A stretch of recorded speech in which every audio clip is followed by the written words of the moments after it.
Well, obviously this week, playing one of the most established teams in college football.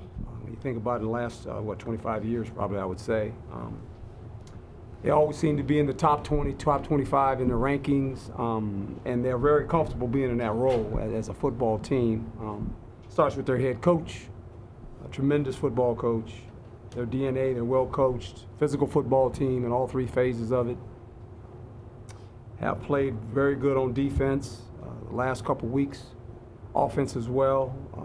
We faced these guys last year. There's 7 guys, I think, coming back from the defensive side of it.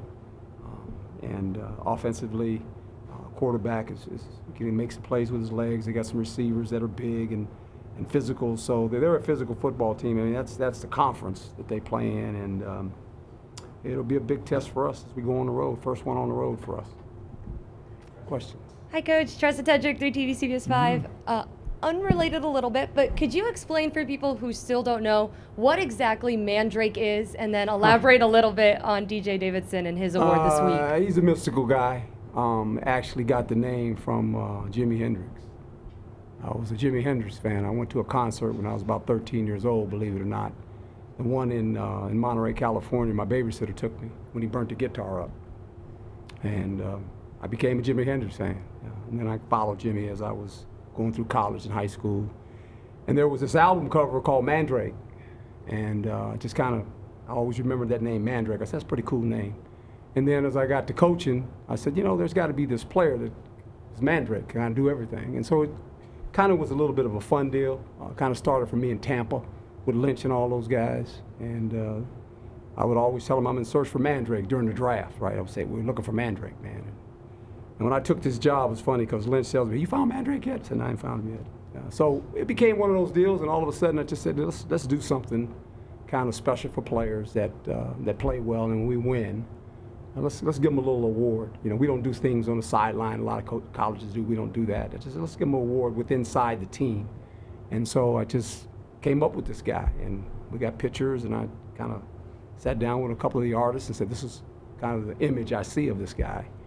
And then I said he should be in a black helmet with a shield, and a black jersey. And 2 weeks in a row, it's been pretty good. We got 2 Mandrakes. It's big Mandrake this week, DJ. He played really well. And he's getting better, boy. It's just fun to watch him. He got hurt last year at that SC game, and then he's come back to be a really good football player. And he's trending up. So he's got to play good this week for us, that's for sure.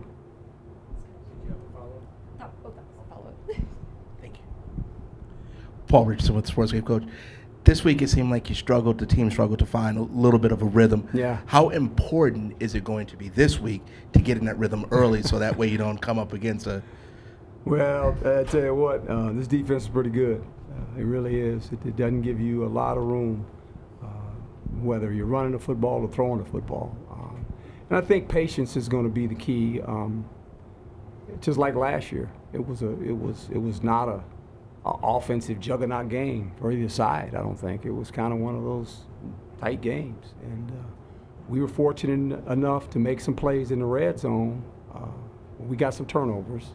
We turned one over too, going the other way, and then we had the ball at the end, and we made a couple plays, and we were able to kick a field goal. That's the kind of game it was. I mean, that was the kind of game that I envisioned it to be when we played them. This game will be a little bit different because we're on the road. They're going to have a packed crowd and be excited. And so we got to learn how to play on the road. And this is our first test with a lot of young guys. It'll be interesting to see how they react because we've been at home for the first 2 games, and now we got to go on the road. Chris Cartman, Sun Devil Source. Herm, last year before Michigan State, you talked about the clarity of their identity and how that's kind of what you were striving for as you progress at ASU. So fast forward a year, how would you self-assess at that point with your clarity of your identity? Well, I think right now, thus far, defensively, we've done some things pretty good. I mean, we've allowed 14 points in 2 games. I don't know if you can do that. Got a chance to be in every game, right? So, I mean, now we'll see. We play a different opponent. But right now defensively, we're doing some things pretty good. I mean, we've got to get after the quarterback more. Offensively, we're trying to find our identity. We've got a bunch of young guys. We've done a lot of things with the offensive line, as you guys know. That's just the way it is right now, and you know, not a lot of depth there, and the depth that is there is for our freshman players, and we're going to be forced to play some of those guys. And with that, then you got to figure out, well, what do you want to become? We're not the same offense we were last year, for sure, for certain reasons, and I'm not going to get into that, but we're just not. And I just think you always have this mindset of what you want to be until you start playing, and then you evaluate and you assess what you have, and you say, okay, the most important thing is allowing the players to have success and not let our egos get in our way of saying, I want to do this, when you're putting players in a position where they're not comfortable. So I think as we assess that, we'll find out more about our offense. Herm Hode, Rabino Devil's Digest. I know that you have to be careful not to pin the offensive struggles on one specific position, Sure. but in search for identity, would it be fair to say that figuring out the issues on the offensive line can create that positive ripple effect that will better play as well as find that identity you're searching for? Yeah, and there's ways you can help it too. So I think we have to be smart enough to realize that too, and what we're trying to do schematically. You know, can those players do that? And then who is the opponent?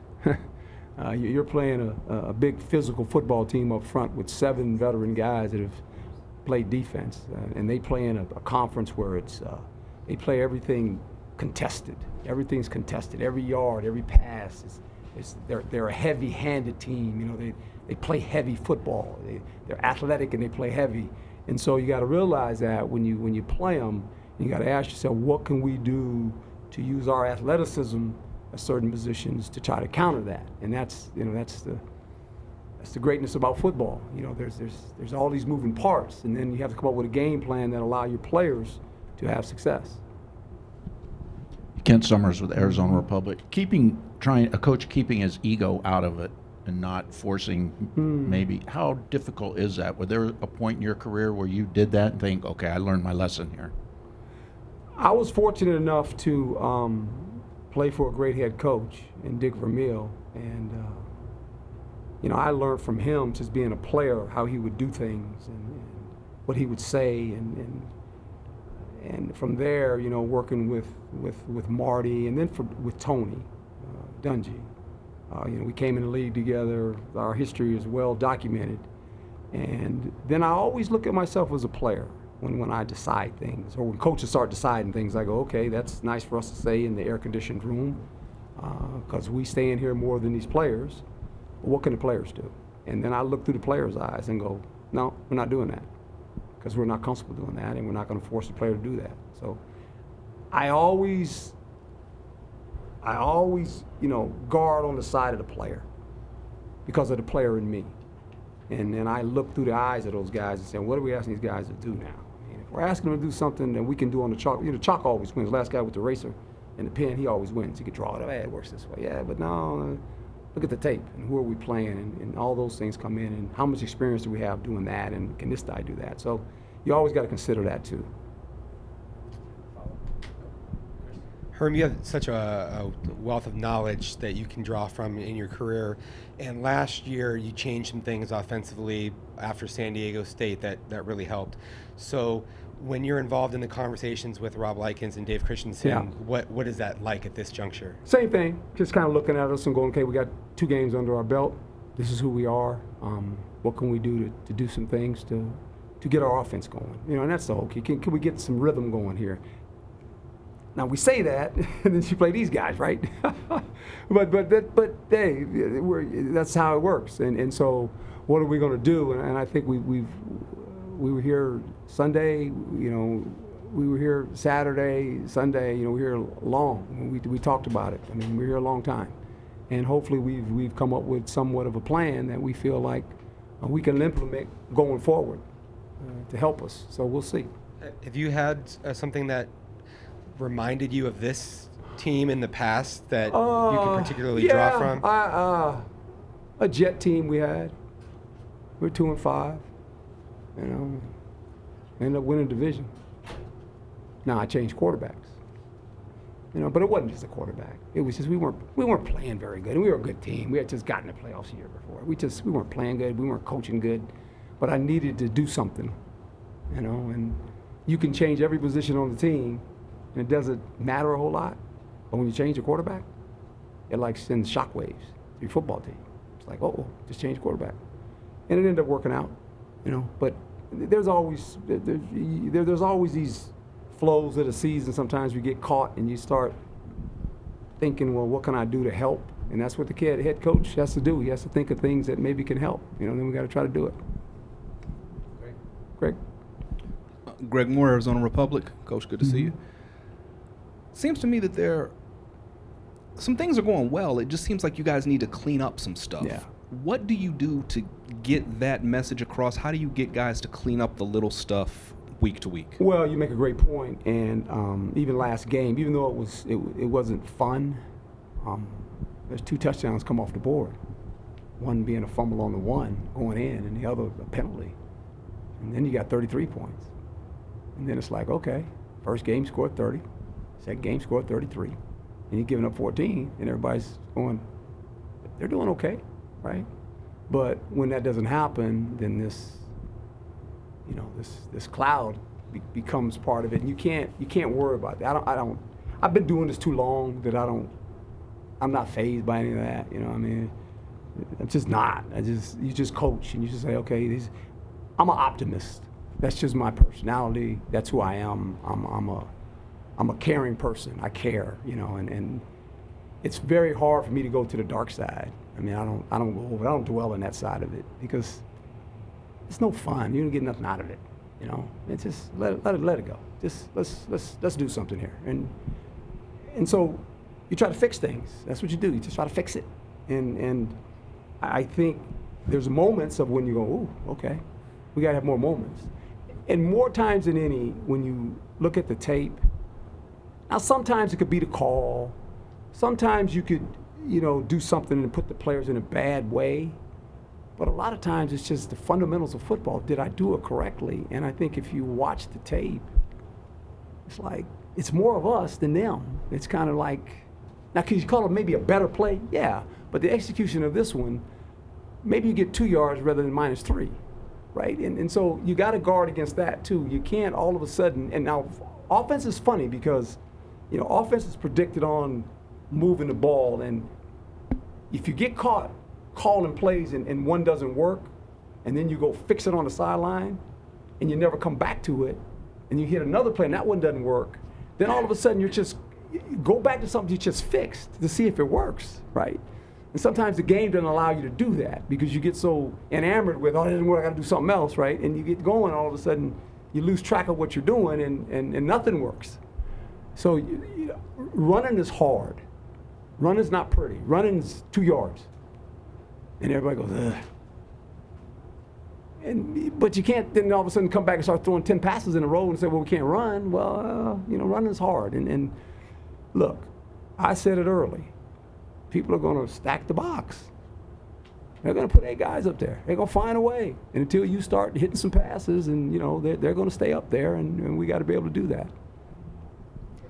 Hi, Coach. 3TV, CBS 5, Tressa. And this might be a basic question, but coming in as the underdog against Michigan State, and your time as a coach, not even just here at Arizona State, but in your years, have you seen teams that are projected the underdogs to play better and just bring their A game in a sense? Well, I think if you listen to perception, and these players have everything because it's here, they have information. You don't try to guard against it. Every player looks at it a little different.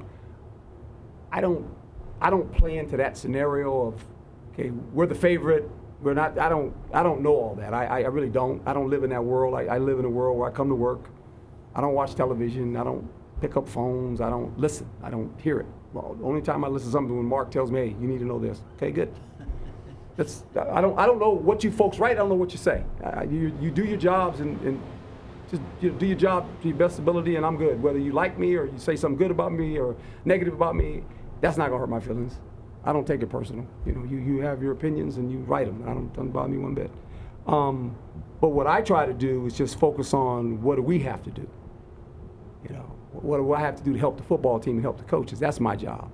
That's the only job I was hired here to do, nothing else. And that's what I come to work with every day. And how to motivate players, how to get coaches. Coaches feel bad too. They're human. I mean, they understand when it's not going good, either side of the ball, or a position coach. They feel the same thing that the players feel. They take on that burden of the player because they're the coach. And, it's up to me to make sure I tell the coach, hey, coach, we're good. We're going to work on this. And so, I'm petting a lot of guys right now. I'm patting guys on the back right now, right? Because that's what you got to do. Yeah, you don't give up and say, well, I'm not going to talk to this guy because this players didn't play good this week. I don't do that stuff. That's silly stuff. You just coach because we're all in this together.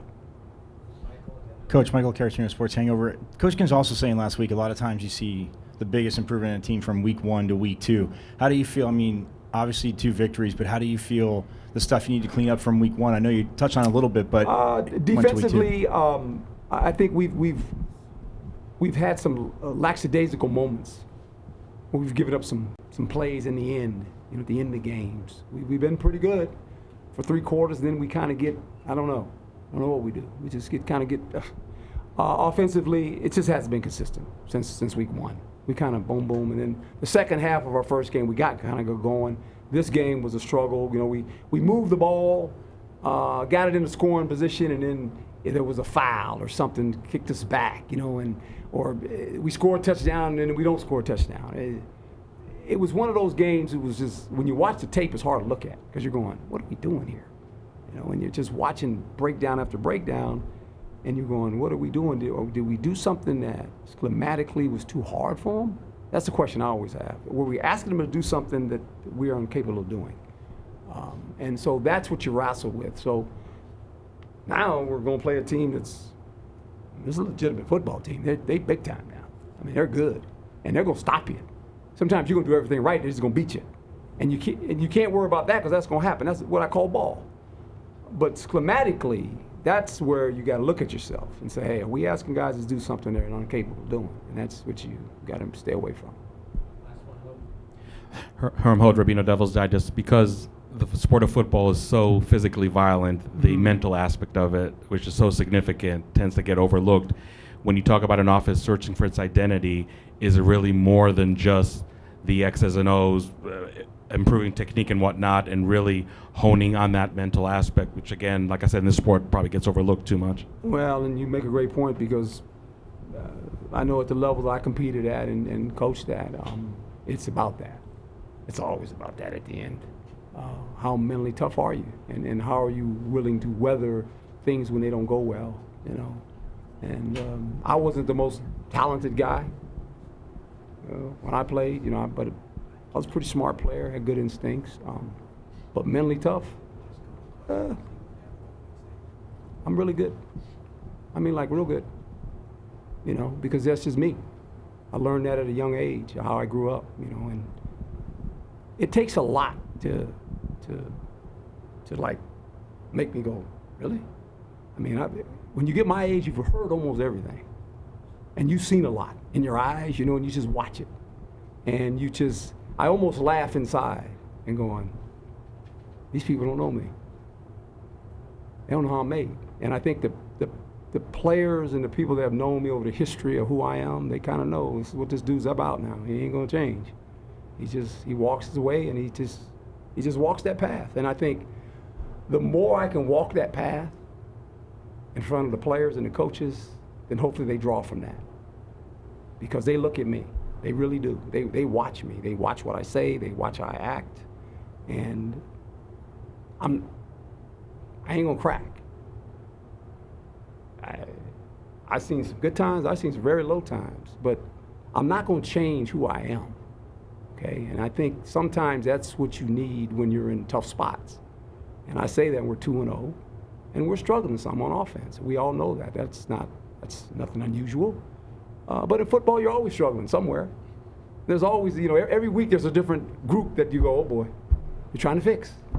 That's football. That's ball, man. It's just ball. It's never perfect. It's like, you're always like, we got to fix this. And then this one breaks. And this happens to that group. And then you got to get that group and hug them up and say, hey, it's going to be okay.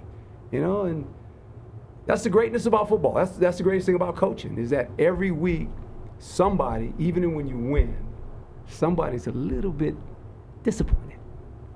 Right? And how do you get them up? How do you lift them up? You know, the guys that they're doing good, they're like, oh man, it's like, just stay humble. It's coming. Because it's going to come. And when it comes, how do you react to all that? And hopefully they'll take a page out of my book and know that I'm never going to panic.